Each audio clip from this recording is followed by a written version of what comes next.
continue notre étude justement de la mort et on arrive à la parabole donc de Luc 16, bien connue, celle de l'homme riche, vêtu de peau près de Finlin, qui menait chaque jour une joyeuse et brillante vie. Le pauvre Lazare était couvert d'ulcères, était couché à son portail, il aurait désiré de se rassasier, etc. Vous connaissez le texte, on ne va pas le relire entièrement, mais vous savez donc ce qui se passe. Ils meurent tous les deux, et le pauvre Lazare est porté, nous est-il dit, dans le sein d'Abraham. Qu'est-ce que c'est que le sein d'Abraham? Bon, ça c'est une notion juive, n'est-ce pas, qui signifie être couché sur le sein de quelqu'un, c'est l'allusion à un banquet. Vous savez, les Romains avaient l'habitude aussi de manger couché. On avait des lits d'apparat, on était couché, et puis donc celui qui était directement donc à la droite donc du maître de maison, donc si vous voulez, si on était couché comme ça en s'appuyant sur le bras gauche et on mangeait avec le bras droit, donc l'invité d'honneur était juste à côté. Et c'était la position par exemple qu'avait Jean dans le dernier repas tel qu'il nous est rapporté dans les évangiles. Il était couché sur le sein de Jésus, c'est-à-dire qu'il était à la place d'honneur. Bon. Donc, être dans le sein d'Abraham, ça veut dire être à la place d'honneur. À la place d'honneur où? À un banquet. Un banquet qui est présidé par Abraham. Et ça, c'est tout ça dans le Talmud, que dans l'au-delà, les justes participent au banquet eschatologique qui est présidé par Abraham. Alors, cette expression, le sein d'Abraham, nous amène d'abord à nous interroger sur ce qu'était la vision juive de la mort, dans l'Ancien Testament d'une part, et puis ensuite à l'époque du Nouveau Testament. Ce qui est remarquable pour ce qui est de l'Ancien Testament, c'est qu'il y a une grande différence entre ce que l'Ancien Testament nous dit de la mort, ou de l'après-vie, ou de l'après-mort, et puis ce que nous dit le Nouveau Testament. Alors que le Nouveau Testament, lui, s'arrête beaucoup sur cette question, l'Ancien Testament en parle très peu. Tellement peu d'ailleurs, qu'à l'époque de Jésus, on le sait, était apparue, je ne dirais pas une secte, j'aime pas ce mot, surtout avec le sens qu'il a aujourd'hui, mais disons une école de pensée, disons plus exactement, au sein du judaïsme, que évoque le Nouveau Testament, les Sadducéens, qui niaient toute forme de survie après la mort, donc la résurrection également. Pas seulement la résurrection, mais toute forme de survie après la mort. Une lecture superficielle de l'Ancien Testament pourrait effectivement nous laisser à penser que les choses sont ainsi, notamment lorsqu'on lit le livre de l'Ecclésiaste. Il n'y a ni pensée, ni souvenir dans le lieu du silence où tu vas, ni connaissance, ni rien. Donc inconscience. En fait, les choses sont plus complexes, comme l'avait fort bien vu d'ailleurs une autre école de pensée du judaïsme de l'époque de Jésus, les pharisiens, qui eux, au contraire, avaient une vision tout à fait différente de la chose. Il faut voir d'abord dans quel contexte est né l'Ancien Testament. L'Ancien Testament, plutôt le peuple d'Israël, naît au moment de la sortie d'Égypte. Or, l'Égypte pharaonique, était une civilisation qui tout entière était tournée vers la mort. Les demeures d'éternité, telles que les pyramides par exemple, étaient infiniment plus luxueuses et plus importantes que les demeures des vivants. Et dès qu'un pharaon arrivait au pouvoir, la première chose, même s'il avait 18 ans, la première chose qu'il faisait, c'était de se faire construire son tombeau. Et pendant tout le reste de sa vie, on construisait son tombeau. Bon, on sait les rites de momification qui manifestaient évidemment une foi dans la survie. Ça veut dire que l'âme restait liée au corps aussi longtemps que le corps subsistait. Donc il fallait faire en sorte que le corps subsiste pour que l'âme puisse continuer à vivre également. Et les spéculations sur l'après-mort, Osiris, le dieu de la mort, le juge des enfers, la balance, on en parlait la dernière fois, qui pèse les âmes selon les mérites qui sont les leurs pendant leur vie, imagerie qui a subsisté jusqu'à nos jours, même dans la religion chrétienne, et qui n'est pas biblique, mais qui nous vient directement des Égyptiens.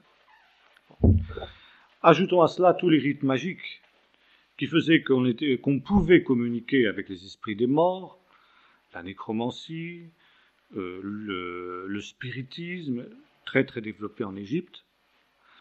Et la Bible, au moment où le peuple d'Israël sort d'Égypte, coupe avec ça. Le peuple d'Israël est intoxiqué, en quelque sorte, de cette vision de la mort, n'est-ce pas? En quelque sorte, l'Égyptien vit pour la mort. C'est la caractéristique de la civilisation égyptienne. Or, dit la Bible, ça, c'est pas acceptable. Parce que Dieu, lui, n'est pas le Dieu des morts, mais le Dieu des vivants. Il est le Dieu de vie. La mort, c'est l'anti-Dieu à la limite. Parce que Dieu est vie. Donc la mort, c'est son contraire. Et Dieu libère son peuple non pas pour la mort, mais pour la vie. Et le peuple d'Israël est appelé à la vie.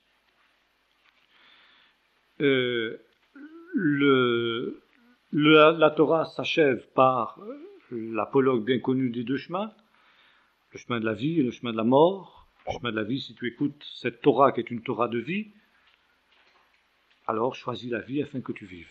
Le peuple d'Israël est exhorté à choisir la vie. Alors la vie, qu'est-ce que la vie? Est-ce uniquement la vie terrestre? L'Ancien Testament s'interdit de spéculer sur ce qu'il y a après la mort. Précisément pour tirer en quelque sorte le peuple juif de toute cette mythologie égyptienne dans laquelle il avait baigné et qu'il avait profondément marqué, puisque même Jacob avait été embaumé, Joseph lui-même avait été embaumé. Donc petit à petit, le peuple d'Israël avait adopté les vues qui étaient celles des Égyptiens sur la mort. On en a aussi des traces dans ce sens que pendant toute la période biblique, les Israélites ont offert à leur mort des offrandes. Dans tous les tombeaux israélites qu'on retrouve jusqu'à la destruction du temple, il y a des offrandes faites aux morts. Pourquoi? Parce que justement, on reste quand même marqué par la civilisation égyptienne. Et la civilisation égyptienne, bien sûr, offrait des offrandes aux morts, ça c'est évident. Il n'y a qu'à voir, par exemple, les trésors qu'il y avait dans la chambre funéraire de Toutankhamon. C'est le plus luxueux parce que c'était le seul des tombeaux qui n'avait pas été pillé, mais c'était la même chose pour tous les pharaons. Bon. Alors, la Bible veut que le peuple d'Israël se dégage complètement de cette vision. Ne spécule pas sur ce qu'il y a après la mort. Le culte des morts, tout ce qui tourne autour du culte des morts, c'est une idolâtrie pour la Bible. Encore une fois, parce que Dieu est le Dieu des vivants, il n'est pas le Dieu des morts. Alors, est-ce à dire que la vie terrestre est la seule perspective de l'Ancien Testament? Non, il y a plusieurs textes qui nous le montrent, des allusions plutôt que des doctrines formulées. Allusion, par exemple, lorsque Moïse déclare, après l'épisode du veau d'or, si tu ne veux pas pardonner à ce peuple, efface-moi, je te prie, du livre que tu as écrit. Et là, nous trouvons la première allusion à ce que nous retrouverons dans l'Apocalypse, par exemple, le livre de vie. Dieu écrit un certain nombre de fidèles, de justes, pour la vie éternelle. Et de nombreux textes aussi, dans le livre des psaumes, le livre des proverbes, nous parlent de la même manière. Le livre des proverbes nous dira par exemple que la Torah est une Torah de vie, elle est un arbre de vie, celui qui la trouve, trouve la vie, celui qui trouve la sagesse trouve la vie, etc. Bon, manifestement, la vie dont il est question ici, puisqu'il est fait allusion à l'arbre de l'Éden. C'est pas seulement la vie pour ce monde-ci. Ça va au-delà. Bon, psaume 15, cité par Pierre le jour de la Pentecôte, « Tu n'abandonneras pas mon âme dans le shéol, tu ne permettras pas que ton bien-aimé voie la corruption. » Bon. Autre allusion, psaume d'Asaph, je n'ai plus le numéro en tête, bon, peu importe, Asaph dit, eh bien, tu me conduiras en quelque sorte tous les jours de ma vie, puis tu me recevras dans ta gloire. Puis, après ma vie, donc tu me recevras dans ta gloire. Peut-on être dans la gloire sans être dans la vie? C'est pas possible. Même l'Ecclésiaste, qu'on utilise souvent justement pour dire, voyez bien, l'Ancien Testament ne croit pas à la vie après la mort. L'Ecclésiaste va jusqu'à dire, Dieu recueille ce qui a fui. Si Dieu recueille ce qui a fui, c'est-à-dire l'histoire, c'est pas seulement l'histoire générale, c'est mon histoire personnelle que Dieu recueille. Et si Dieu recueille mon histoire, eh bien c'est que, d'une certaine manière, il y a une survie. Bon. Et maintenant, quand nous regardons au travers de la Bible, ce qu'avait été la foi populaire, parce que il y a évidemment l'enseignement officiel, puis à ce que les gens pensent. Par exemple, quand on voit, tout à l'heure j'étais avec mes deux oncles, là-bas vers Sainte-Anne et tout ça, et je leur disais bien sûr que Sainte-Anne était la grand-mère du Christ, comme chacun sait, et qu'elle était bretonne. Bon, c'est évident qu'il y a une différence entre ce qui est l'enseignement officiel de l'Église catholique, et puis finalement ce que les gens simples, les gens du peuple croient. Ça ne coïncide pas toujours tout à fait. C'est évident que si on parle à un prêtre ou à un évêque en disant « Mais quoi, la Sainte-Anne était la grand-mère du Christ », bon, ben, il sourira. Hein. Mais certains, dans la région, y croient dur comme fer. Bon. On a la même chose dans la Bible. Puisque précisément la Bible ne nous parle pas de l'au-delà, eh bien vous savez, on comble les vides, la nature a horreur du vide. Et très vite, les gens spéculent. Bon, j'ai parlé tout à l'heure des offrandes qu'on faisait aux morts. Ça, c'est très intéressant. Ça montre que déjà, on croyait que d'une certaine manière, le disparu continuait à vivre, puisque sinon on n'aurait pas fait d'offrande. D'ailleurs, c'est une des marques de l'hominisation. On sait qu'on a affaire à un être humain en archéologie dès l'instant où il y a des offrandes, il y a des rites funéraires, très exactement. Et tous les rites funéraires manifestent une croyance, une foi dans une survie du mort. Ça, c'est le propre de l'être humain. N'est-ce pas ? Alors évidemment, le comment de cette survie, ça c'est autre chose. Et la Bible, l'Ancien Testament, nous parle d'un lieu où vont les morts. Ce lieu, elle l'appelle le bord, la fosse. Bon. La fosse, c'est évidemment la tombe, le trou dans lequel on met le mort. Descendre dans la fosse, c'est être enterré. Une autre expression, être réuni à ses pairs. Parce que les sépultures étaient communes. Alors on allait rejoindre ses ancêtres. Bien.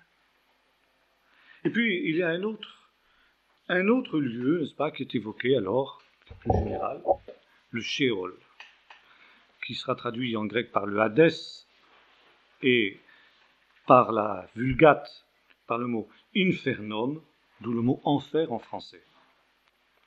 Le mot enfer, si on le prend au sens que lui donne l'Ancien Testament, c'est-à-dire Shéol, ne signifie pas du tout ce qu'il est devenu depuis, c'est-à-dire un lieu de tourment, mais le lieu où descendent tous les morts, qu'il soit juste ou qu'il soit injuste. L'Ecclésiaste nous dit cela. Tout va en un même lieu. Tous descendent au Sheol. Tous les morts descendent au Sheol. Sheol s'appelle aussi Douma. Le psaume 115, ce ne sont pas les morts qui louent l'Éternel, aucun de ceux qui descendent dans le Douma. On traduit le lieu du silence. Le Sheol est un lieu de silence.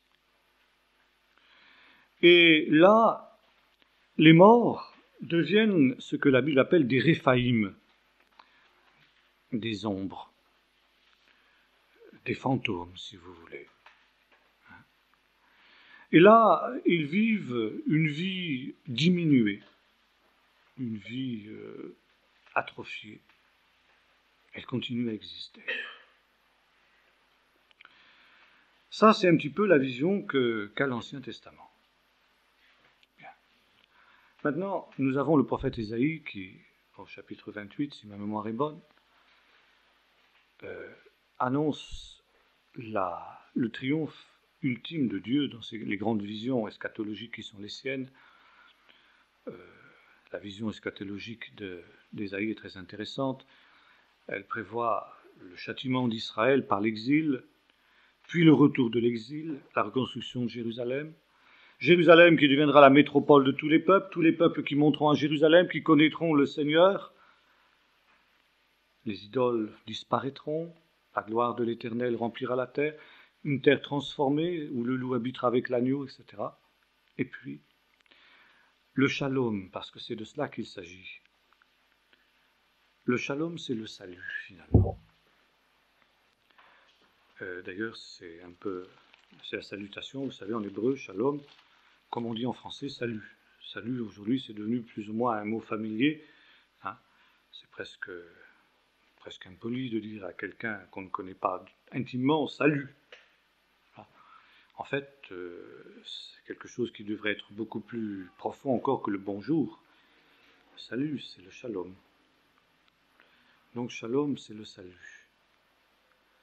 Et le salut de Dieu, la paix de Dieu, la paix universelle entrevue par le prophète Ésaïe ne peut être complète aussi longtemps que la mort n'est pas vaincue. Et Ésaïe est celui qui, le premier, explicite ce qui est déjà sous-jacent dans l'Ancien Testament, dans la Torah, dans tout ça. Le Seigneur prépare pour tous les peuples sur une haute montagne un festin de mets succulents, un festin de viande rare. Et sur cette montagne, Dieu anéantit le voile qui enserre les peuples. Sur cette montagne, Dieu anéantit la mort pour toujours. Et on retrouve dans le 66e chapitre, le verset qui sera cité par Paul dans l'Épître aux Romains, chapitre 8, « Ô mort, où est ton aiguillon? Ô mort, où est ta victoire? Au sépulcre, où est ta victoire? Aux fosses, où est ta victoire ?» Et à la fin du chapitre 28, « Que mes morts revivent, que les ombres ressuscitent. » Bon. Et puis évidemment, on arrive à Daniel, mais ça c'est la fin de la période. Chapitre 12, dans ce temps-là, n'est-ce pas, quelques-uns de ceux, un grand nombre de ceux qui dorment dans la poussière se réveilleront. Les uns pour la vie éternelle, les autres pour l'opprobre éternel. Et là, donc, nous avons en germe les points qui affirment deux choses. Premièrement, que la destinée de l'homme ne s'arrête pas à sa mort physique. Et deuxièmement, qu'un jour, la mort même sera anéantie et qu'il y aura par conséquent résurrection. Si cela n'est pas, la gloire de Dieu ne peut pas être complète. Car ça voudrait dire que la mort est plus forte que la création de Dieu. Mais Dieu est vie. Et la vie doit avoir le dernier mot sur la mort. C'est tout. Quand on a fini l'Ancien Testament, on reste là. On reste sur sa fin. Alors, les sages juifs selon le procédé du Midrash, vont creuser, c'est la signification du mot Midrash, ces quelques indices très discrets que l'Ancien Testament nous donne. Premièrement, de la survie dans l'au-delà. Et deuxièmement, eh bien, de la résurrection des morts. Alors, le premier texte sur lequel on se focalise pour ce qui est de la survie, c'est justement le texte d'Ésaïe 28. Et puis, pour la résurrection, Ésaïe 28 et Daniel 12. Survie, on parle justement d'un festin. Dieu crée sur cette montagne un festin de mets succulents. Et là, il anéantit la mort pour toujours. Le festin dont il est question ici n'est pas un festin banal. C'est le festin des derniers jours. Et alors, on se dit à partir de ce texte, c'est donc, s'il est question d'un festin, que dans le Sheol, le sort de tous les hommes n'est pas unique, n'est pas identique. Et que s'il est vrai que les injustes, vraisemblablement, mènent une vie rabougrie, une vie au ralenti, il n'en va pas de même des justes. Et ce d'autant, et ça c'est un autre midrash très intéressant, que les hommes qui ont marché avec Dieu, notamment les pères, Abraham, Isaac et Jacob, Dieu se réfère constamment à eux. Je suis le Dieu d'Abraham, d'Isaac et de Jacob. Dieu ne dit pas « j'étais le Dieu d'Abraham, d'Isaac et de Jacob ». Il dit « je suis le Dieu d'Abraham, d'Isaac et de Jacob ».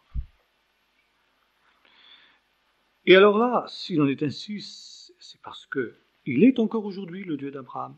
Donc Abraham aujourd'hui est, Isaac est, Jacob est. Dans une autre réalité, dans une autre dimension, dans une autre forme d'être, mais ils sont. Et parce qu'ils sont, justement, en quelque sorte, ceux auxquels Dieu se réfère toujours, mais c'est eux qui président ce banquet sur une haute montagne. Et là, on n'est plus dans le Sheol, on est dans une haute montagne. Et sur cette haute montagne, Dieu, pour tous les peuples, pour tous les justes des nations, Dieu dresse un festin présidé par Abraham, Isaac et Jacob. Alors ensuite, bien sûr, il y a des spéculations plus discutables sur ce festin. Alors les rabbins discutent, mais qu'est-ce qu'on va manger à ce festin eschatologique? Alors on a trouvé ce qu'on allait manger. Dans la Bible, dans l'Ancien Testament, il est question de monstres, notamment d'un monstre qui s'appelle, deux monstres, un qui s'appelle Léviathan et un qui s'appelle Béhémoth. Vous les trouvez dans la fin du livre de Job. Alors on traduit généralement par le crocodile ou l'hippopotame. Bon, c'est pas du tout ça, c'est faux. Ce sont des personnifications de Satan, du diable. N'est-ce pas? Faut-il y voir d'ailleurs aussi le prototype des bêtes de l'Apocalypse. Léviathan, la bête qui monte de la mer, Béhémoth, la bête qui monte de la terre. C'est possible. Bien. Alors, Dieu tuera à la fin Léviathan. Là aussi, on trouve ça dans le livre du prophète Ésaïe, dans son Apocalypse, à partir du chapitre 24. Eh bien voilà, on va manger la chair du Béhémoth et du Léviathan. C'est ça qui sera servi au banquet eschatologique. Bon, là, on peut penser que ça va un peu loin. On va penser que ça va un peu loin. Mais enfin, l'idée du banquet eschatologique est là. Or, ce qui est très intéressant, c'est que Jésus le reprend son compte. Ici, le pauvre est conduit par les anges dans le sein d'Abraham à ce banquet, à la place d'honneur qui plus est dans le sein d'Abraham. Bon. Pourquoi Abraham? Eh bien, parce que justement, Jésus le dira plus tard, quand il discute avec les Sadducéens, justement. Vous savez l'histoire loufoque que les Sadducéens lui proposent, un homme, une femme qui a épousé 7 frères, parce que bon, il y a eu le Lévira qui a joué pour les 7 frères. Bon, alors finalement, à la résurrection, de qui elle sera la femme? Bon, Jésus n'a aucun mal à démonter un aussi piètre piège. Franchement, c'était pas surmené pour avoir trouvé quelque chose de pareil. Hein. Mais Jésus va plus loin et dit, mais que Dieu soit celui qui ressuscite les morts, c'est ce que la Torah dit. Et il cite justement ce verset, car Dieu se révèle en disant, je suis le Dieu d'Abraham, d'Isaac et de Jacob. Or, Dieu n'est pas le Dieu des morts, mais le Dieu des vivants, car pour lui, tous sont vivants. En cela, vous êtes grandement dans l'erreur, dit Jésus. Donc ici, confirmation de Jésus, non pas tant sur la résurrection, qui était l'objet du débat d'ailleurs avec l'histoire de la femme et des 7 frères, mais de la survie, que les Sadducéens y est aussi.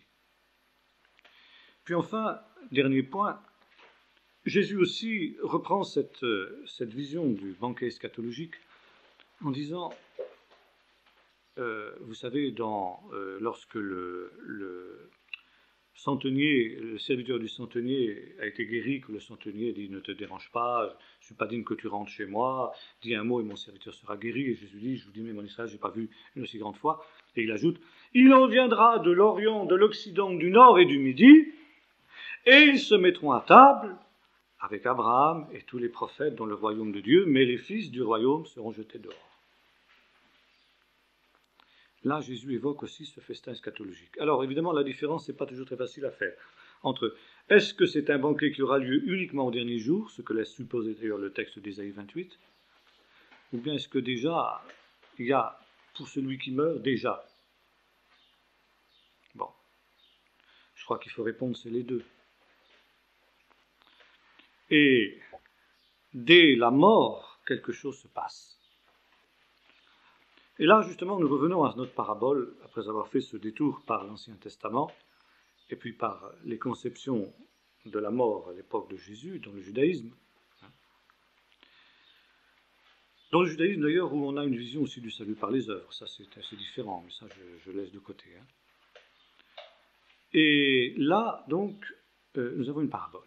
Alors, évidemment, tous les bons exégètes vous diront, il ne faut jamais construire une doctrine sur une parabole. Ça, c'est l'erreur fondamentale. Mauvaise exégèse, construire une doctrine à partir d'une parabole. Ok, d'accord. Mais manifestement ici, Jésus, au travers de cette parabole, veut nous donner un enseignement sur l'après-mort. C'est tout le but de la parabole. Et nous pouvons dire que là, avec cette parabole, nous avons une exception.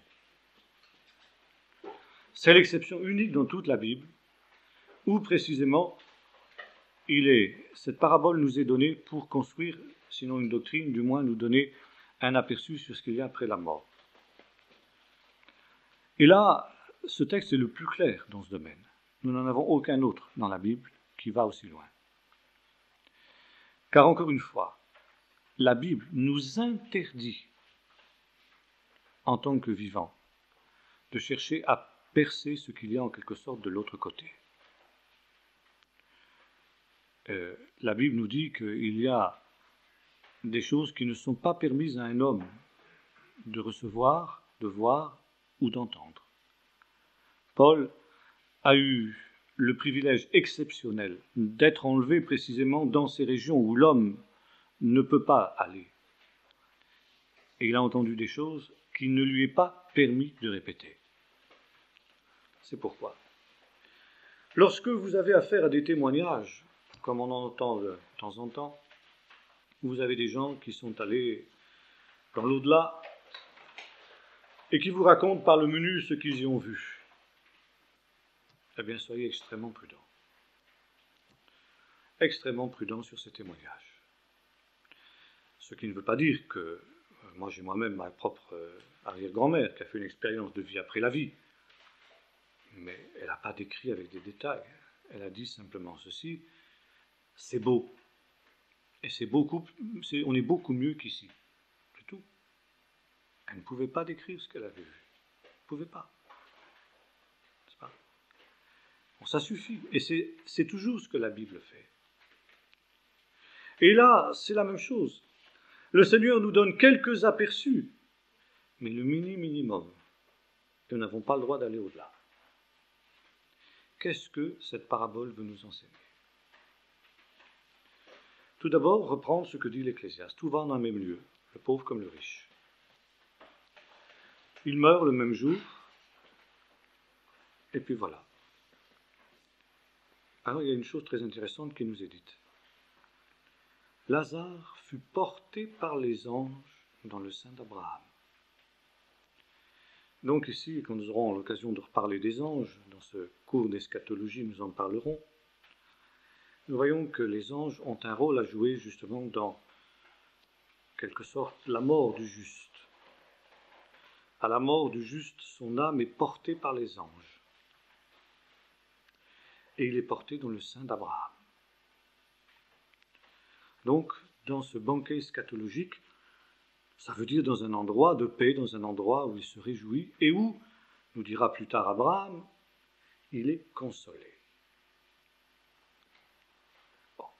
Chose intéressante, Abraham ici apparaît comme un personnage qui effectivement a toute sa personnalité, toute sa lucidité, il parle, etc.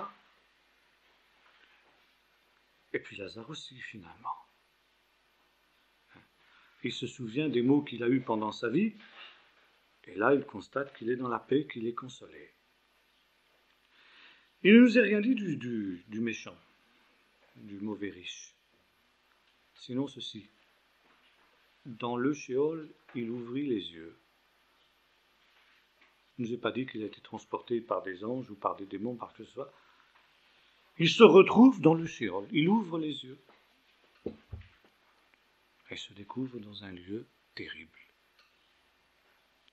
dans lequel il souffre, dit-il, terriblement dans cette flamme. Il prend conscience, soudain, qu'il souffre.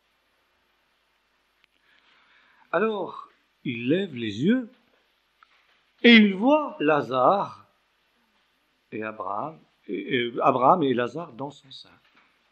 Il reconnaît tout de suite Abraham, qu'il n'a jamais vu, bien sûr, mais il le reconnaît. Quant à Lazare, il le reconnaît aussi. Ça veut dire qu'il a toute sa personnalité. Et ici, nous sommes aux antipodes, justement, des adventistes dont nous parlons la dernière fois, pour lesquels la mort est un sommeil, une perte de conscience. On voit que c'est tous les protagonistes de cette histoire qui sont dans l'au-delà ont bel et bien leur conscience. Ils ont tellement leur conscience que Lazare dit au mauvais riche, « Mon enfant, souviens-toi que tu as eu tes maux pendant ta vie. » Donc, il est capable de se souvenir. Il a toute sa personnalité. Il se souvient même qu'il a des frères, etc. Donc, nous voyons ici que les morts, et c'est ce que la Bible veut nous enseigner, c'est ce que Jésus veut nous enseigner, ont, dans l'au-delà, toute leur lucidité, qu'ils soient d'un bord ou d'un autre, qu'ils soient dans le lieu de tourment ou qu'ils soient, au contraire, dans le sein d'Abraham. Nous retrouvons ça dans l'Apocalypse, où les âmes de ceux qui ont été décapités pour le nom de Jésus sont sous l'autel, et ils crient « Jusque à quand, Maître juste, tarderas-tu à tirer vengeance de notre sang qui a été répandu ?» Et on leur dit de se tenir tranquille encore pendant un petit temps, et une robe blanche fut donnée à chacun d'eux. Donc c'est pareil, ils ont leur conscience, c'est clair.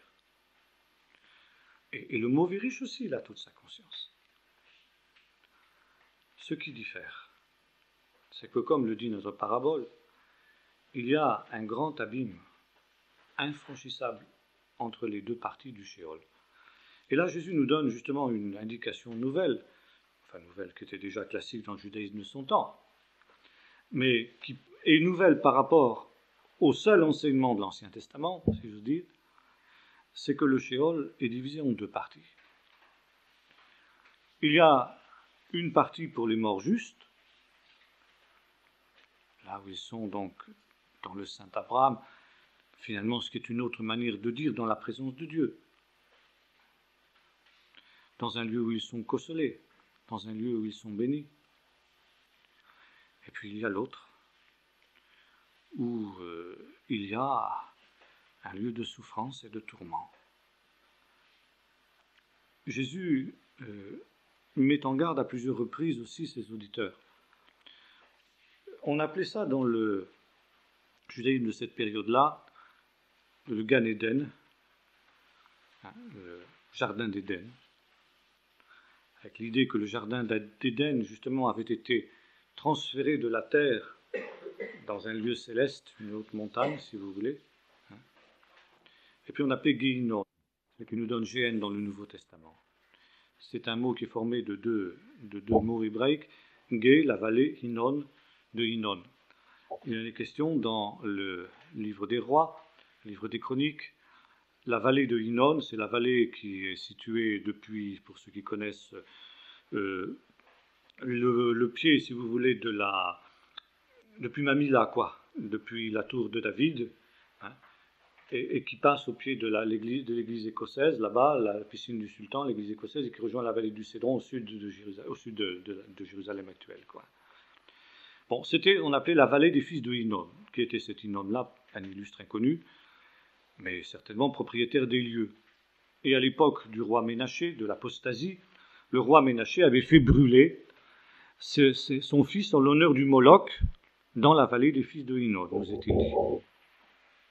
Et de cette manière, n'est-ce pas, une malédiction avait été prononcée sur cette vallée de Hinnom. Elle était devenue un cimetière ensuite. Jérémie prophétise en disant que après la ruine de Jérusalem par les Babyloniens, le nombre des morts sera tellement considérable que la vallée du Hinnom, qui est le cimetière, ne sera plus suffisante pour enterrer tous les morts. On sera obligé de les enterrer sur les pentes des collines qui sont de l'autre côté. C'est-à-dire là où est l'église de Saint-André actuellement, l'église écossaise. Mishkenot, Shananim, toute cette région-là, c'est ceux qui connaissent. Et donc, si vous voulez, ça devient l'image de la mort, parce que c'était un cimetière, et l'image de la partie du Sheol qui est réservée aux morts injustes, où brûle un feu qui ne s'éteint pas, et on trouve ça dans Ésaïe déjà, n'est-ce pas, au temps de la fin, on verra, chapitre 66, on va relire le texte.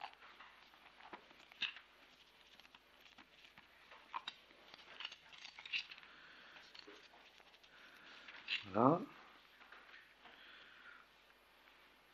Les cieux nouveaux et la terre nouvelle que je fais subsisteront devant moi, ainsi subsisteront votre descendance et votre nom, donc la vie éternelle. De nouvelle lune en nouvelle lune, de Shabbat en Shabbat, toute chair viendra se prosterner devant moi, l'Éternel des armées, et quand on sortira, on verra le cadavre des hommes criminels à mon égard, car leur ver ne mourra pas et leur feu ne s'éteindra pas, et ils seront pour toute chair un objet d'horreur. Et là, il y a l'idée donc d'un châtiment éternel pour les impies. Leur ver, pourquoi? Tola'a en hébreu. Leur ver ne meurt pas. Et ça, c'est très intéressant.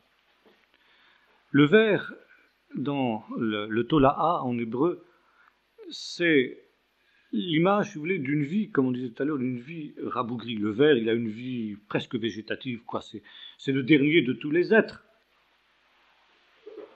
Finalement, les pécheurs, dans l'au-delà, sont réduits à avoir l'existence d'un ver. C'est ça que ça veut dire. Mais ce ver ne mourra pas, et un feu les consumera constamment. Jésus cite cette parole dans le Sermon sur la montagne, vous connaissez, quand il parle justement de Guéhinom, la GN. Si ton œil est pour toi une occasion de chute, arrache-le, jette-le loin de toi. Si ton bras, ta main est une occasion de chute, coupe-la, jette-la loin de toi. Mieux vaut pour toi entrer dans la vie aveugle ou manchot, plutôt que tout ton corps n'aille périr dans le feu de la GN. Alors périr, ah, vous voyez, c'est la destruction, mais non. Être réduit à l'état d'un ver, c'est ça périr en hébreu. Périr, c'est pas cesser d'exister. Être ruiné, c'est ça, c'est aussi l'idée d'être ruiné, réduit à l'état d'un ver. Dépouillé, comme on dit d'ailleurs presque dans notre français, être nu comme un ver, ça veut dire réduit à sa plus simple expression. Et là, bien ma foi, il y a un châtiment éternel. Ils subiront le feu d'un châtiment éternel. Alors, il y a de très nombreux textes dans le Nouveau Testament, hein, dans les épîtres, Pierre, n'est-ce pas, les anges qui ont péché, les gens de Sodome, les gens du déluge, subiront le feu d'un châtiment éternel, comme les impies à venir. Vous trouvez ça chez Judas aussi, etc. Donc ici, on retrouve cette pensée chez Jésus, bien sûr, qui le reprend de là. Jésus n'innove pas. Jésus reprend et amplifie ce qui avait déjà été annoncé dans l'Ancien Testament. Alors quand Jésus nous parle de la géhenne, il reprend tout simplement cette idée. Et le mot vériche, dont il est question ici, souffre le feu de la géhenne. Il souffre la géhenne pleinement conscient. Et bien que ce ne soit pas dit dans notre parabole, mais c'est ici dans notre texte d'Ésaïe et dans d'autres textes de l'Apocalypse, et Jésus le cite encore une fois dans le Sermon sur la montagne, le ver ne meurt pas et le feu ne s'éteint pas. Matthieu 25, allez loin de moi, maudit, allez dans le feu éternel qui a été réservé pour le diable et pour ses anges. Châtiment éternel. Et là, les textes tant de l'Ancien que du Nouveau Testament sont absolument clairs à ce sujet. Une souffrance éternelle. Faut-il y voir un feu au sens matériel du terme? Bon, certains évangéliques étaient prêts à se faire couper en morceaux pour défendre l'idée d'un feu au sens propre du terme. Bon, personnellement, je serais peut-être moins affirmatif. Je crois que ce que la Bible, Ancien et Nouveau Testament, veut nous dire, c'est que la souffrance qui sera celle des damnés sera la souffrance comme celle qui est la pire souffrance qu'un être humain puisse subir, la souffrance de la brûlure. C'est que les grands brûlés souffrent, c'est ceux qui souffrent le plus pratiquement, hein, Olivier. Hein. Bon, c'est ça que ça veut dire. C'est ça que ça veut dire. Hein, une terrible souffrance. Et c'est pourquoi la Bible nous met en garde justement contre la mort éternelle. Et ici, notre mauvais riche, il subit la mort éternelle. Et la souffrance est telle chez lui qu'il dit, Père Abraham, envoie Lazare pour qu'il trempe son doigt dans l'eau et qu'il vienne au moins passer sa main entre mes lèvres, n'est-ce pas, car je souffre cruellement dans cette flamme. Et Abraham répond d'ailleurs avec amour, c'est ça qui est intéressant de voir. Il dit, mon enfant, il le considère comme son enfant, c'est un fils d'Israël. Mon enfant, souviens-toi que tu as eu tes biens pendant ta vie, tu ne sais pas soucier de Dieu. Et bien maintenant, tu souffres. Et lui qui a souffert pendant sa vie, eh bien maintenant il est consolé. D'ailleurs, il y a entre toi et moi, et nous, un grand abîme, infranchissable. Et ça c'est très intéressant parce que ça nous montre aussi que là, il n'y a pas, c'est irrémédiable. Et le livre de l'Épître aux Hébreux nous le dit aussi, il est réservé aux hommes de mourir une seule fois, après quoi vient le jugement. Un jugement irréversible. D'où justement l'inutilité et même, je dirais, le blasphème que consiste à prier pour les morts, car on ne peut plus rien changer au sort des morts. C'est la vie qui détermine l'endroit où l'on va passer justement l'éternité. L'inutilité aussi du purgatoire, ça on aura l'occasion d'y revenir. Il n'est pas question de purgatoire. Encore une fois, si notre homme c'était un fils d'Abraham, donc selon la théologie catholique, il aurait dû avoir une nouvelle chance. Et Abraham lui aurait dû lui dire, écoute, prends patience, d'ici 350 millions d'années, tu te sortiras de là. Non, non, un abîme infranchissable. Infranchissable. Quand bien même on le voudrait, c'est pas possible. Alors, Père Abraham, j'ai des frères. Au moins, on voit Lazare pour les avertir. Non, c'est pas la peine. Ils ont Moïse et les prophètes qui les écoutent.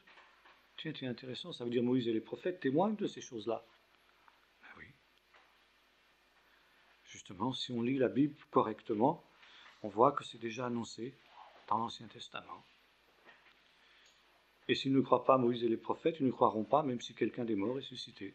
Ce qui est typique de notre temps d'ailleurs, où il y a tant et tant de témoignages maintenant de la vie après la vie, Et malgré tout, on continue, pour beaucoup de gens, après la mort, c'est fichu. Il n'y a plus rien, n'est-ce pas? Mangeons et buvons, car demain nous mourrons. Bon, donc c'est exactement ce que... Alors donc, résumons-nous. Les morts sont pleinement conscients. Ils ont toute leur mémoire. Les morts impies souffrent et ils ne peuvent être soulagés par personne. Ils ne peuvent quitter ce lieu de tourment et ils sont responsables du sort qui est le leur.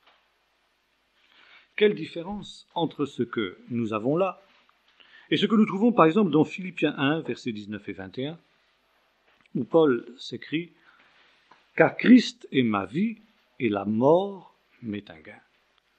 Et dans ce même texte, il dit « Je ne sais pas ce que je dois désirer.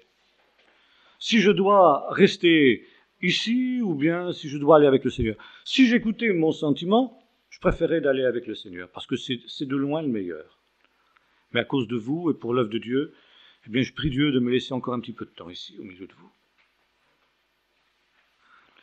Alors, voyez-vous, c'est ce qui nous est dit dans un autre texte, Jésus a détruit la mort et mis en évidence l'immortalité. On trouve ça déjà dans l'Ancien Testament, Proverbe 14, verset 32, « Le juste trouve un refuge même dans la mort. » De pareils textes relativisent considérablement la mort, qui pour l'être humain est la catastrophe la pire, quoi. Et alors, parfois, le scandale de certaines morts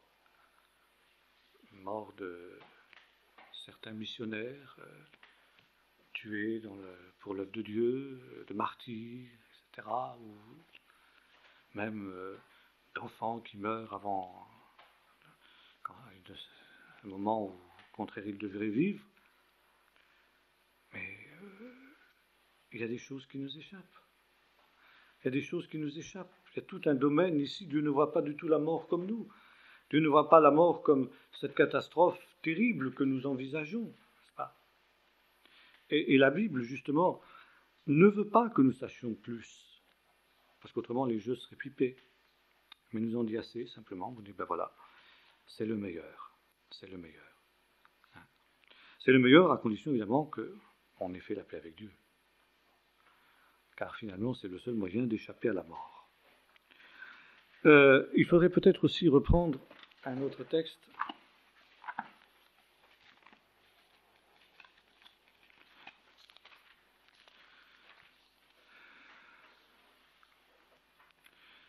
Oui, où les questions, c'est le texte bien connu. Comme Moïse éleva le serpent dans le désert, il faut que le Fils de l'homme soit élevé, afin que quiconque croit en lui ait la vie éternelle.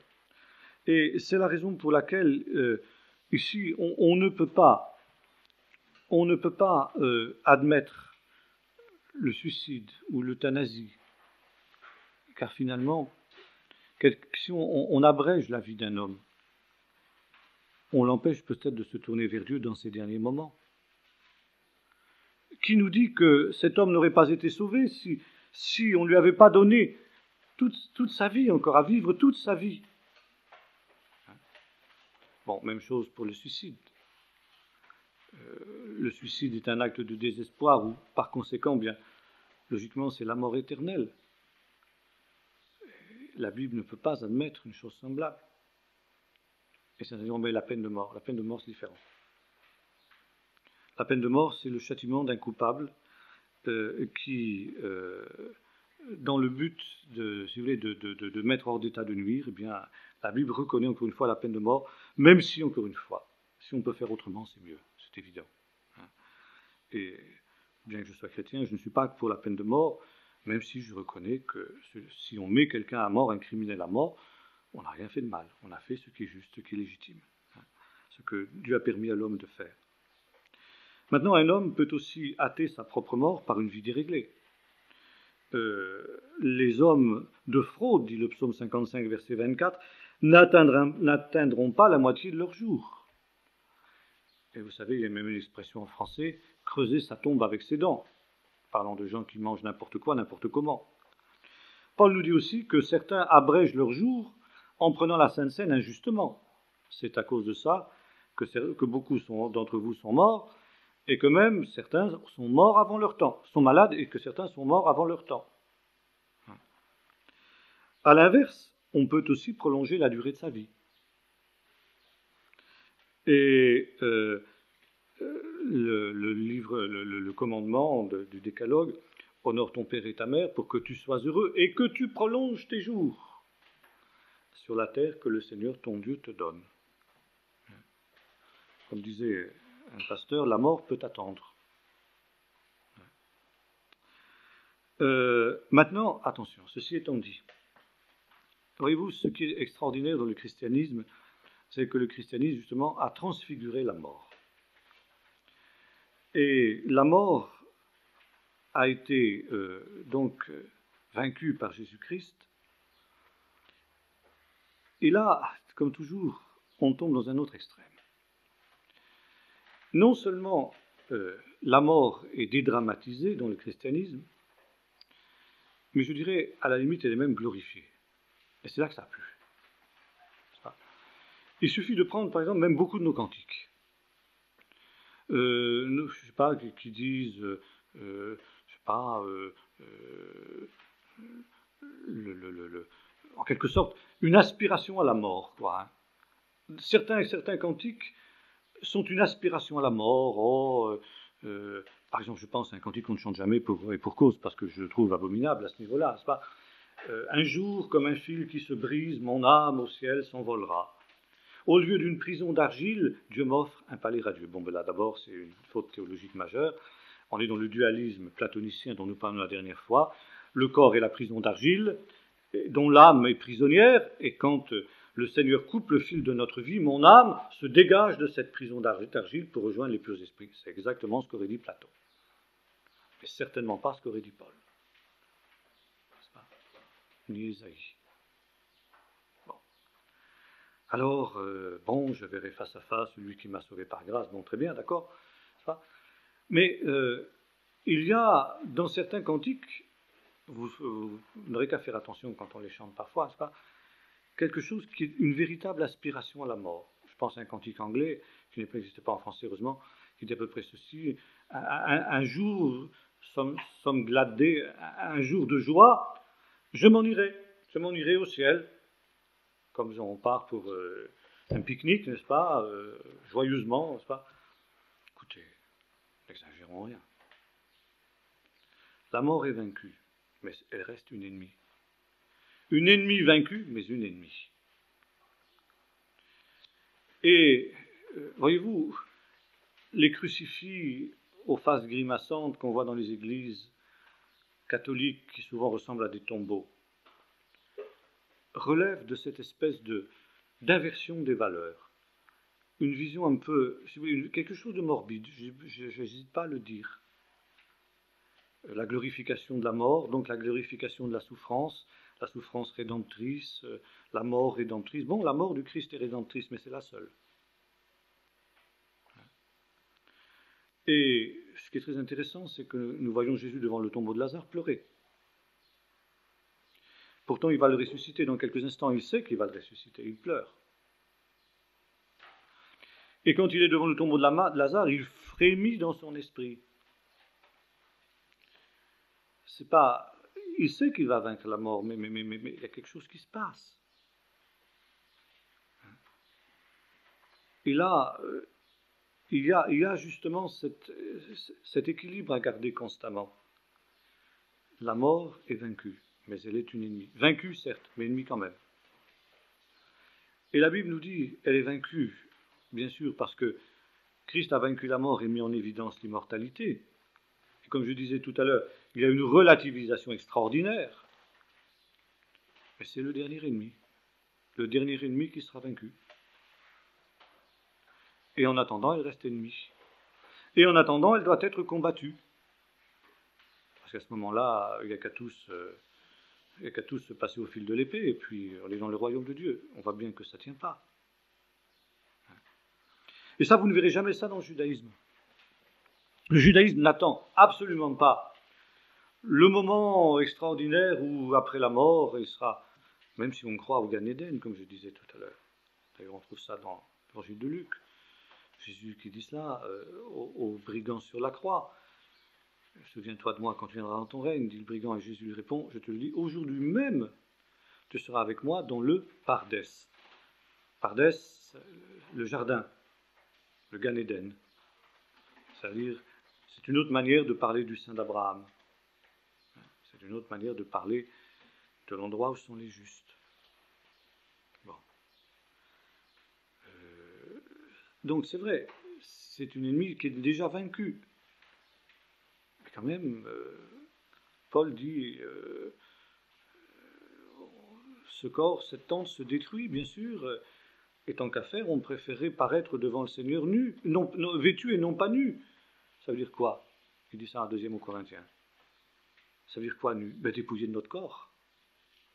Paraître devant Dieu dépouillé de son corps. C'est pas quand même une situation normale, quoi. Hein. Et c'est pour ça, justement, qu'il faut la résurrection. Parce que la victoire sur la mort n'est pas complète sans la résurrection. Certes, dans le sein d'Abraham, Lazare est consolé. Mais il est nu. Il y a quelque chose qui lui manque. Il y a une dimension qui lui manque. Une dimension de vie qui lui manque quand même. Et c'est pourquoi les martyrs qui sont sous le trône, sous l'autel, dans l'Apocalypse aussi, crient Seigneur, jusque à quand? Ils attendent quelque chose d'autre. Et en attendant, on leur revêt une robe blanche. Ça veut dire, ça tient lieu. En attendant que vous ayez retrouvé votre corps, vous avez une robe blanche. Et la pleine victoire sur la mort, le dernier ennemi ne sera vaincu comment la résurrection? Car, et finalement c'était le dilemme des Corinthiens, si tel est le sort des morts, si déjà nous sommes dans le Pardès, si déjà nous sommes dans le Gan Eden, si déjà nous sommes dans le sein d'Abraham à la mort, quel besoin avons-nous d'une résurrection du corps? Ah oui, dit Paul, c'est déjà, et c'est pourtant pas encore. Et c'est toujours la tension. Hein. Nous avons déjà la gloire céleste. La couronne de gloire m'est réservée, dit Paul, quand il parle de sa mort. Hein. Et pourtant, il manque quelque chose. Et là, même pour les morts bienheureux, il y a une tension. Tension vers autre chose. Jusque à quand, Seigneur, tarderas-tu? Et ce n'est qu'au dernier jour, lorsque justement retentit le chauffard, le dernier chauffard, et que les morts ressuscitent, eh bien que la paix parfaite, le shalom parfait, le salut parfait est manifesté. Voyez-vous? Alors ça, on aura l'occasion de reparler justement de la résurrection et de voir l'importance de la résurrection. Mais ce qui est important ici, c'est de noter que là, pour l'heure, et ça on verra ça la prochaine fois, l'état actuel des morts est finalement un état intermédiaire. Une attente vers autre chose. Mais une attente, si j'ose dire, par rapport à laquelle il y a déjà eu une présélection. Et les morts bienheureux sont heureux dans l'attente de la félicité ultime qui n'est pas encore manifestée. Et les morts impies sont déjà malheureux, mais dans l'attente de quelque chose de pire, si j'ose dire. Ce qui d'ailleurs n'est certainement pas sans leur causer des angoisses. Alors voilà, si vous voulez, en gros, ce que nous enseigne cette parabole essentielle qu'est la parabole de Luc 16. On s'arrêtera là pour ce soir. Alors, est-ce que vous avez des questions à poser? Qu'est-ce qu'on peut penser on a souvent cette, je ne sais pas le texte aussi, mais dans certains textes, laisse entendre que c'est lié géographiquement, c'est situé sous la terre, oui. Qu'est-ce qu'on peut penser par rapport même à ce qui a été découvert en Russie C'est possible, c'est possible. C'est possible. C'est vrai qu'il y a de nombreux textes qui laissent entendre ça. Alors le problème est de savoir par rapport à ces textes, est-ce qu'il faut les prendre à la lettre ou est-ce que c'est une manière imagée et poétique? Descendre dans la fosse, descendre dans les lieux du silence, descendre sous la terre, bon, quelqu'un qui est enterré sous la terre, c'est évident. Faut-il le prendre à la lettre ou pas? C'est très difficile de trancher, parce que là, dans toutes ces choses, où on touche justement à l'au-delà. Et dans toute l'eschatologie, ça c'est une règle très forte, et là, tu fais bien de poser cette question, ça nous permet de faire cette mise au point. Nous ne pouvons pas être dogmatiques. Encore une fois, la Bible ici ne nous dit que des toutes petites choses, des bribes, juste ce que nous avons besoin de savoir, parce que toutes ces choses qui touchent à l'eschatologie, c'est-à-dire aussi bien à l'au-delà, la mort, etc., l'état des morts et toutes ces choses-là, ça éveille une curiosité morbide, malsaine, pas morbide obligatoirement, mais malsaine. Même chose pour ce qui est du retour du Seigneur. Le comment, le quand, comme les disciples demandaient à Jésus, est-ce à ce temps-là que tu rétabliras le royaume d'Israël? C'est pas à vous qu'il a été donné de connaître les temps et les moments. Ça, c'est pas votre problème. Vous n'avez pas à chercher à soulever le voile. Mais de fait, ça peut être. Alors, je dirais ni ça ni ça. Peut-être pas, je ne sais pas. Mais quoi qu'il en soit, l'idée de quelque chose, d'une descente, hein, il est descendu dans les régions inférieures de la terre, il nous est dit aussi de Jésus, hein. Paul nous dit ça dans le Philippiens 2, il est descendu dans les régions inférieures de la terre. Ça, c'est dans le judaïsme jusqu'à aujourd'hui, il y a 7 fois en tout cas, que le Sheol est situé effectivement sous la terre, quoi. Alors là, justement, il y a tout le problème, ça on en parlera la prochaine fois, toujours dans cette vision de l'état intermédiaire. Des gens comme des théologiens évangéliques, comme Pache en particulier, pensent que la mort de Jésus a entraîné un changement d'état et que déjà... on en parlera la prochaine fois, si vous voulez. Bon, c'est pareil, là, c'est difficile d'un dogmatisme complet, parce qu'encore une fois, même... Jésus n'est pas très clair dans ce qu'il nous dit, même dans la parabole ici. Par exemple, le sein d'Abraham, c'est déjà présent, et en même temps c'est à venir. Il en viendra de l'Orient, de l'Occident, ils se mettront à table avec Abraham et tous les prophètes dans le royaume de Dieu, donc c'est à venir. Dans Luc 16, c'est déjà présent. Dans l'histoire du centurion de Capernaum, c'est à venir. Le banquet eschatologique. Bon, vraisemblablement, c'est les deux, c'est-à-dire que il y a déjà quelque chose, il y a l'avant-goût des félicités éternelles pour les justes dès à présent, et en même temps il y a quelque chose qui viendra, qui sera plus grand encore, qui viendra au moment de la résurrection finale. Quoi, hein. Bon, alors, là aussi, n'est-ce pas, avant la mort de Jésus, quelle était la situation des morts justes? Bon, Pache et autres pensent pouvoir préciser. Personnellement, je suis un peu prudent pour m'aventurer dans des affirmations tranchées par rapport à ça, parce que finalement, nous ne savons pas. Ce qui est clair, encore une fois, c'est qu'il y a un état intermédiaire pour, à la fois avec cette présélection dont je parlais tout à l'heure, les morts justes connaissent un avant-goût des félicités qui viendront à la fin, et les morts impies connaissent un avant-goût des souffrances qui leur seront réservées plus tard, aussi au jugement final, quoi. Je crois que c'est tout ce qu'on peut dire, quoi, pour l'heure. C'est tout ce qu'on peut dire. Oui, paradis, le Pardès. Oui, tu seras dans le Pardès. Le Gan Eden, quoi. C'est exact. Il reprend la notion juive du Gan Eden. Oui. C'est pour ça que je dis que c'est pas clair, parce que l'enseignement de la Bible n'est pas très clair. Il faut avoir l'honnêteté de le reconnaître. C'est-à-dire que les deux réalités, la réalité présente et la réalité à venir, se télescopent parfois. Hein? Encore une fois, je crois que c'est une gradation. C'est pourquoi, à mon avis, il y a une gradation. Hein? Il y a déjà quelque chose maintenant, de fort, de grand, de glorieux, mais le plus glorieux est encore à venir, quoi. Je crois que c'est ça que ça veut dire. Par rapport, si tu veux, à la situation présente, c'est déjà quelque chose d'infiniment glorieux.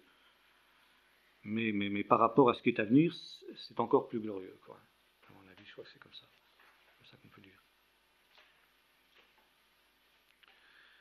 Je me souviens, est-ce que c'est le docteur Planté qui disait qu'il a eu affaire à notamment des drogués avec des gens qui prenaient du LSD.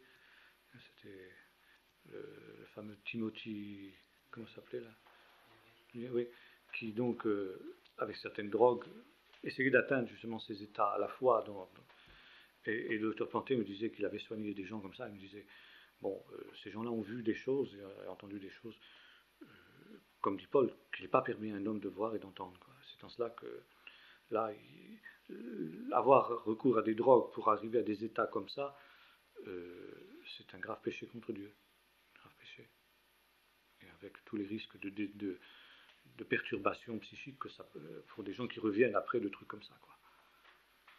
Mais justement, ceux qui font des expériences comme ça, parce qu'il y en a qui sont vraiment restés longtemps, je veux dire. Ben oui. Et ça, dans l'expérience mystique, tu as ça aussi. Hein. L'expérience mystique, c'est sans drogue, mais le désir d'atteindre des états de ce type. Non, c'est ceux qui sont morts vraiment, qui sont ressuscités, il y en a qui sont restés longtemps, je veux dire. Ah oui, oui, oui, d'accord. Mais ça, c'est Dieu qui permet, c'est autre chose. Hein. Ça, c'est... Et alors, par contre, tous ceux qui ont fait ces expériences-là disent une chose. C'est que ils sont arrivés à une espèce de barrière. Bon, ils l'expriment par des mots, hein, mais si tu veux, à un moment où le Seigneur leur dit, ben, est-ce que tu veux retourner sur terre ou pas, ou carrément qu'il leur dit, retourne sur terre, hein, d'une manière impérative, quoi. Mais si tu veux, que s'ils étaient conscients que s'ils avaient passé cette frontière, ils n'auraient pas pu revenir. Tu vois?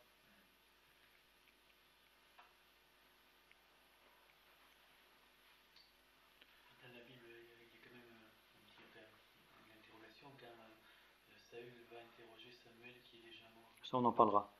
Ça, on en parlera.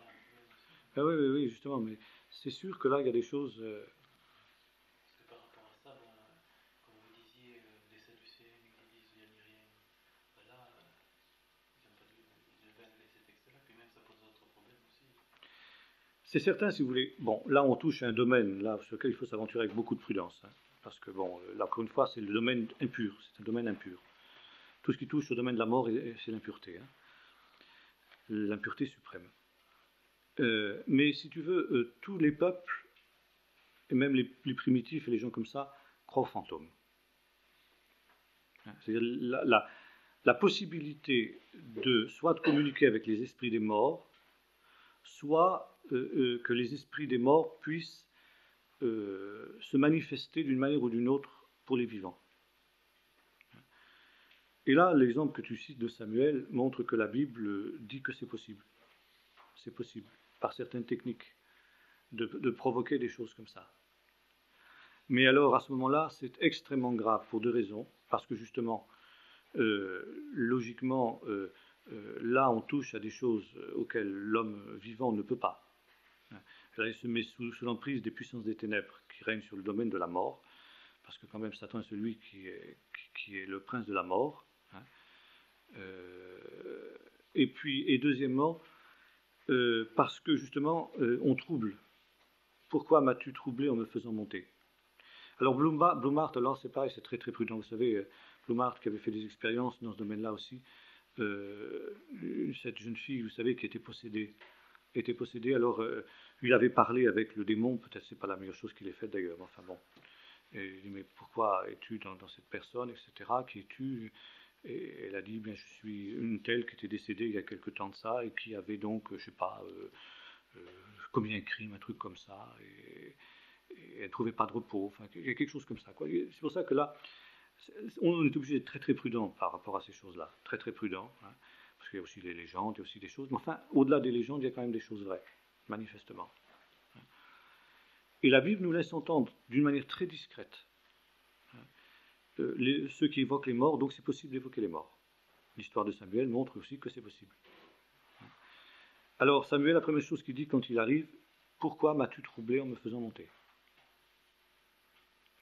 Lui qui était parmi les morts bienheureux, dans le repos, etc., il a été troublé par cette affaire-là, que Dieu a permise, pour avertir Saül d'ailleurs, hein, parce que vraisemblablement, des invocations de ce type-là ne peuvent pas avoir de prise sur un mort bienheureux, quoi. Mais c'est sûr, imagine, je sais pas moi, quelqu'un qui est dans la gloire céleste et qu'on vient embêter comme ça pour, tu vois, donc là, je pense que Dieu interdit pour ce qui est des morts justes. Et là, l'histoire de Blumhardt montre que ça pouvait jouer qu'avec des gens qui étaient criminels, des gens comme ça, quoi. Mais c'est possible, de fait, c'est possible. Mais la Bible interdit, disons, c'est la pire des abominations, c'est le crime le pire qu'un homme puisse commettre, en dehors de l'idolâtrie. D'ailleurs, c'est une forme d'idolâtrie. Évoquer les morts, ça c'est une des choses les pires que les hommes puissent commettre. Bon, autre chose? Et encore une fois, toutes les civilisations ont cette expérience-là. Et avec souvent une crainte, très très grande crainte de ces choses-là. Et les sorciers africains, je ne sais pas, t'as pas entendu des choses comme ça toi, en Afrique? Les sorciers africains sont craints notamment parce qu'ils ont ce pouvoir. Non, c'est très malsain de parler de ces choses-là, et ça ouvre la porte à des influences démoniaques. Même de converser, même d'en converser, oui. C'est pour ça que là, il faut qu'on arrête cette conversation maintenant. Là. Même de la part de convertis, oui.